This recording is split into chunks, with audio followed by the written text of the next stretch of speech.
Le projet de la Traviata, c'est la rencontre entre l'art lyrique, l'opéra, avec d'une part les nouvelles technologies et d'autre part un public populaire. Et puis avec aussi une tentative intéressante que nous allons faire de filmer une scène de la Traviata en 360 degrés. Et en même temps, nous diffusons sur des télévisions, puisque tout ça fait l'objet d'une réalisation de télévision en direct sur 5 chaînes au moins. Il y aura en tout cas les 4 chaînes du Grand Ouest. Il y aura France Télévisions et peut-être d'autres chaînes qui vont venir s'ajouter. Et puis, nous avons des partenariats aussi avec différentes villes, sur la place de l'Hôtel de Ville à Rennes, mais aussi dans 3 communes de la métropole, Bru, Béton, Cesson-Sévigné, et puis aussi à Lorient et sans doute encore à Saint-Malo.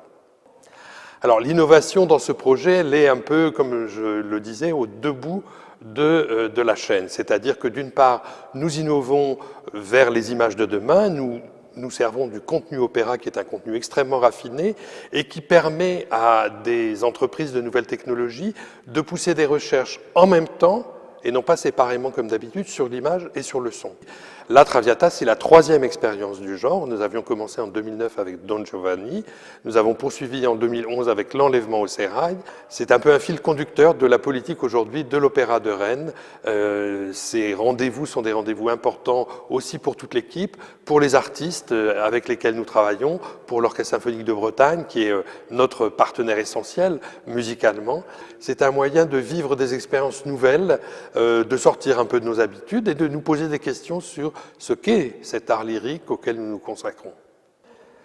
La Novosphère va nous aider sur ce projet, d'abord de manière un peu générale sur la communication notamment, mais elle est aussi associée très spécifiquement à un des projets de nouvelles technologies qui vont être expérimentés à cette occasion. Il s'agit de travailler sur la réalité augmentée. C'est l'entreprise Artefacto qui est à nos côtés pour cela et qui va réaliser une image grandeur nature, une image virtuelle grandeur nature de notre Traviata, de Maria Queré, la cantatrice. Et donc le jour du 4 juin, eh bien, les spectateurs, avant de venir l'applaudir au théâtre ou sur le grand écran de la place de la mairie, eh bien, les spectateurs pourront venir se faire photographier à côté d'elle, à côté de son image virtuelle.